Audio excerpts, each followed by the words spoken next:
Vous étiez nombreux à me demander ce que j'avais comme voiture et je vais vous en présenter une. Et je suis passionné d'automobile depuis que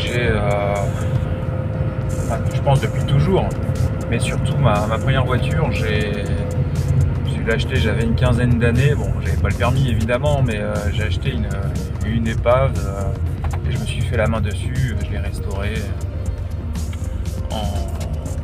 En prévoyant de l'utiliser lorsque j'aurai le permis. Et au fur et à mesure, en fait, j'ai accumulé comme ça ces voitures. Celle-ci, c'est une auto que je roule aussi souvent que possible. Tiens, d'ailleurs, on va prendre le relevé kilométrique. 529. On va se faire un petit calcul de consommation tout à l'heure.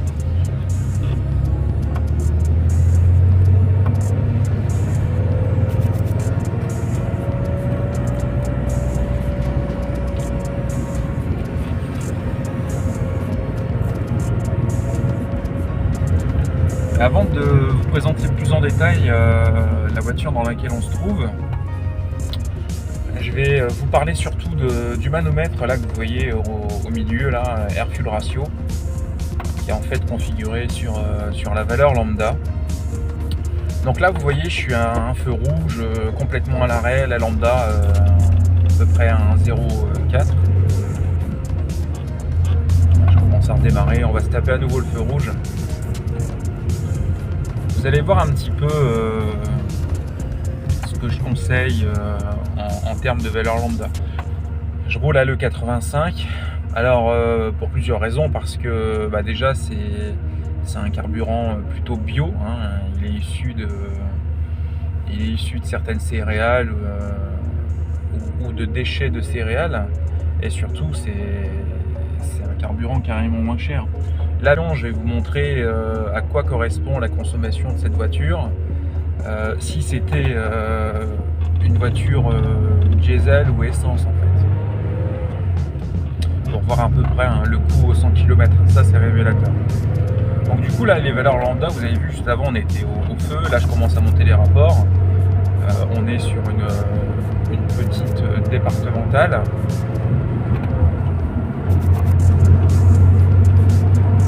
À 70 km/h là, hein. Le compteur, les grosses indications c'est des miles, hein, et les petites ce sont les kilomètres/heure. Donc là par exemple je suis sur un tout petit filet de gaz, j'accélère à peine, on voit la lambda est supérieure à 1, presque 1,10. Là on va choper un rond-point dans pas longtemps. Là je lève complètement le pied de l'accélérateur. Il y a la coupure d'alimentation de l'injection qui fait qu'il n'y a plus du tout de carburant injecté. C'est pour ça que la lambda indique 4 petits tirets, parce qu'elle ne voit plus rien. On pourrait considérer que c'est excessivement pauvre. Donc là, à nouveau, rapport engagé, petit rond-point en troisième.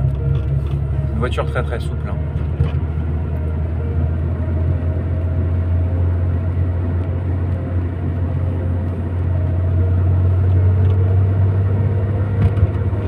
Donc là toujours filet de gaz, il n'y a pas de charge du tout, hein. On se promène dans la circulation de tous les jours.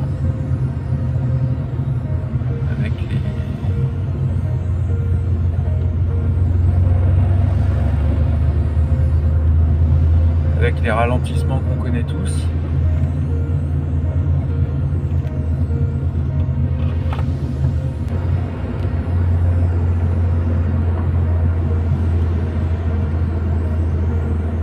Donc à nouveau, hein, là on est dans une phase de légère descente. Mon pied est levé d'accélérateur parce que devant ça roule pas.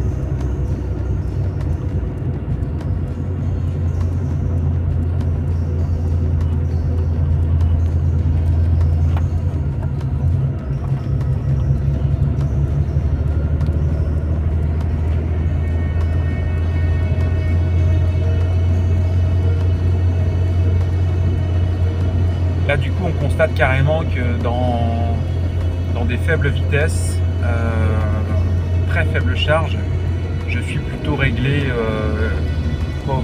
En fait, hein, j'optimise la consommation de carburant parce que là on n'a pas besoin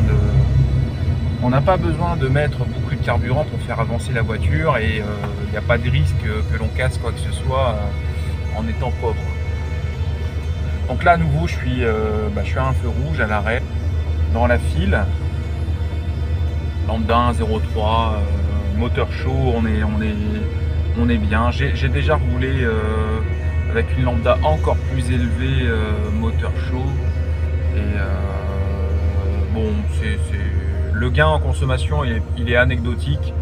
Je préfère rester dans ces valeurs-là, comme ça, entre 1 et puis aller 1.05 en lambda au ralenti à chaud. Là, on va refaire un petit kilomètre. Vous allez voir qu'en fonction de la montée des rapports, je suis toujours très très doux avec la pédale. Hein. On voit que la lambda, dès lors qu'on change de vitesse et qu'il y a un peu plus de charge, elle tire tout de suite vers les 0,85, 0,90. Hein. Forcément, il y a de la charge.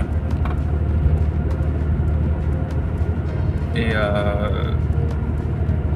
un des réglages que j'aime bien, c'est de s'approcher des 0,85 à pleine charge. Alors la pleine charge, c'est lorsqu'on demande le couple maxi en fait. Hein. Dans pas longtemps, normalement, je devrais avoir un petit peu de dégagement pour pouvoir pousser un peu les vitesses et les régimes. Vous allez pouvoir apprécier en direct l'évolution des valeurs lambda. Donc là, on est toujours dans la circulation. Sortie de bureau, il est 5 heures.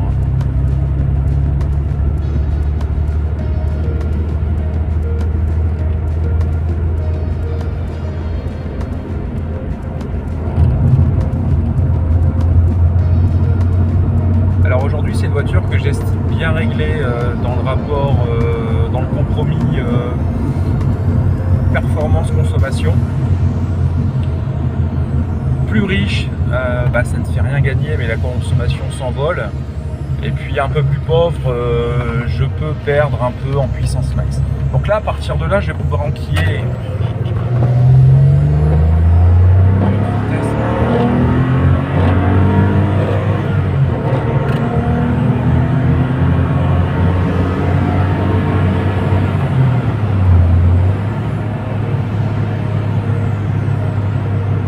Alors c'est la première fois que je fais ça, hein, c'est-à-dire tenir une caméra d'une main et puis enchaîner deuxième, troisième. Je n'ai pas accéléré vraiment à bloc parce qu'il y avait un petit peu de monde, mais je pense que vous le verrez à la vidéo. Alors désolé, j'ai pas de stabilisateur, mais je pense que vous allez le voir en vidéo que la lambda pleine charge est partie vers les 0,80, puis à mesure où on prenait de la vitesse et que la charge baissait, parce que la charge baisse forcément à même pression sur l'accélérateur quand la vitesse augmente. Hein. Et donc à mesure que la vitesse, à mesure qu'on prenait de la vitesse, la lambda se rapprochait de 1.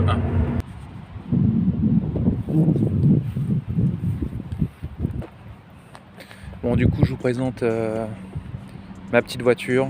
Alors bon, c'est pas exactement ma voiture de tous les jours, mais je la roule aussi souvent que possible.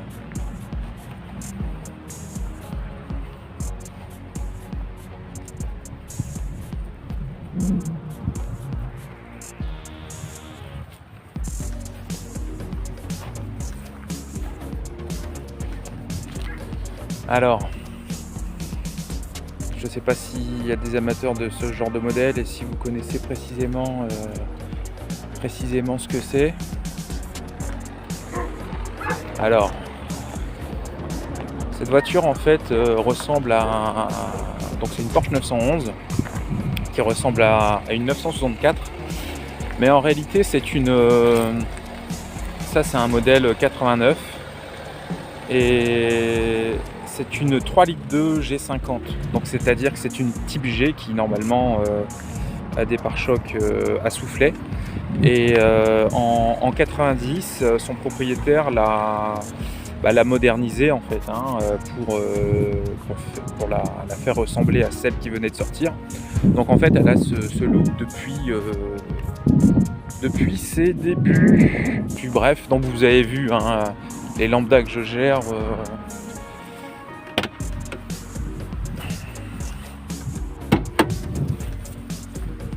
Je vous la présenterai plus en détail à un autre moment. Donc là, aperçu du moteur en fait, c'est un 3 litres 2 qui normalement fait 231 chevaux. Moi c'est une mécanique que j'ai complètement révisée, un rebuild comme on dit.